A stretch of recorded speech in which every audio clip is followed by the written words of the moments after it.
Hi, so this is my discussion video. Um, I...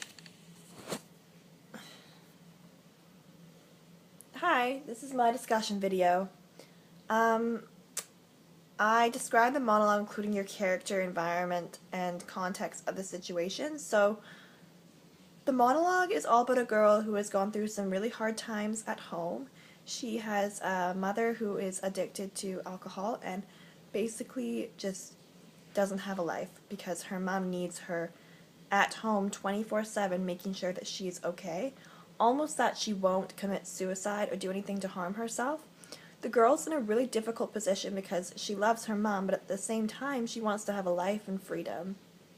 She also loves her mom, but she actually loves a different version of her mom, the version of her mom that was there when her father left her. So basically the monologue is all about a girl who is ranting about the fact that her mother has turned to alcoholism ever since her father had left them.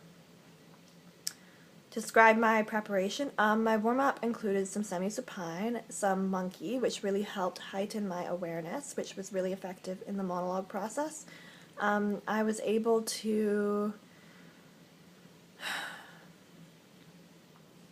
do some cardio as well, which always helps getting the blood pumping. That was super effective, and I was also able to do some spine rolls up, and that got me a lot more elongated. I was able to create a better relationship between my head, neck, back, and yeah. So that was super awesome. How did I work on my character prior to my performance? I talked to people who have gone through similar things. I looked at videos on the internet. I kind of tried to get a sense of what they would be feeling in that situation, which a lot of the time is angst and frustration, but also a little bit of love too. So I tried to incorporate all those elements into my monologue. I also did a lot of character work. I did the peel-in analysis, so I tried to figure out what I would want from this person, and I realized the number one thing that I would want is a friend, somebody to take care of me. Since my whole life I have been taking care of my mother, I haven't had anyone to take care of me, and that's what I want most in this world at this time, so, yeah.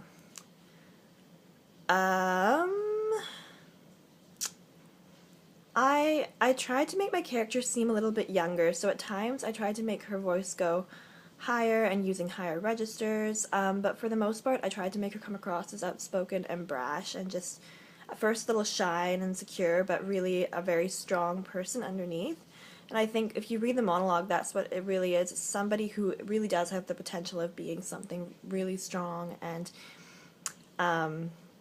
just super outgoing, but doesn't know how to find her place. So that's exactly how I tried to form the monologue.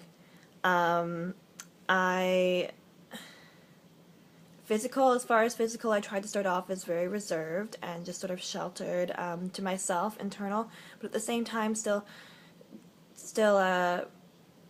emitting energy out to the crowd as well, because that's what you have to do as an actor.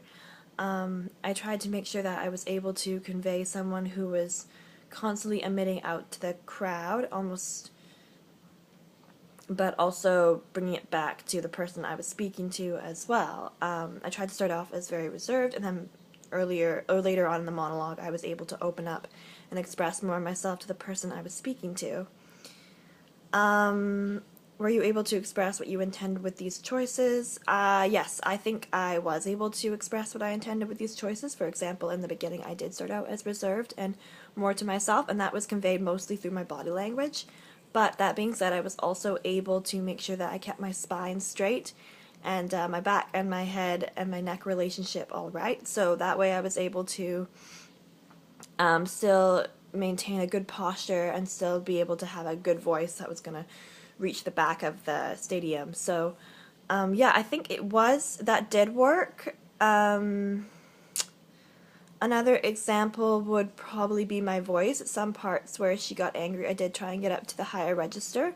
And also physicality. Since she's obviously a little bit younger, maybe going through a bit of teenage angst, I tried to put a little bit of fidgeting in there, playing with my hair, so I was able to get that across properly as well. So that was good. I have to say, vocally it was a little bit more of a challenge for me. I was able to naturally convey frustration with my physicality, but vocally it was a little bit more challenging.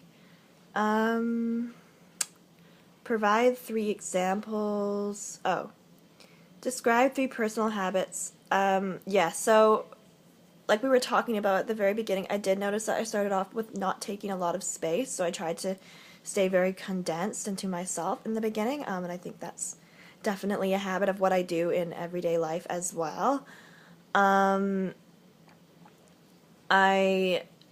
think they almost enhance my character choices, but at the same time, like we were talking about, they also hindered them because they stopped me from fully committing instead of just making habitual choices, which I didn't for most of the time, but sometimes they did come through. Like in the very beginning, I did start off as very reserved and to myself, and I could have been a little bit more open, I feel, even though I was supposed to start out that way, but I think I was a little bit crouched and exactly what I would be habitually. So that's what happened there. How specifically can you apply the following Alexander Technique principles to enhance your ability to express the choices you made in Part A? So direction and primary control, I think just making sure that my posture is straight and maintaining a straight posture and making sure that I check in with the rest of my body parts. So if my head is straight, making sure that my neck and my back and my head are all working together. Because like we were saying, if one doesn't work, the other ones won't either. So we need to make sure that all body parts are communicating with each other. So I think that's the main thing that could enhance my ability to express the choices. Inhibition, recognition of force of habit, definitely with the fidgeting. Since I did try and put that in there just so that I could make her come across as a little bit younger, I did realize that I did start fidgeting habitually as well, so I was able to recognize that and then stop myself and then put in some different choices just to get me out of my comfort zone and out of my habitual state. So I was able to do that more effectively.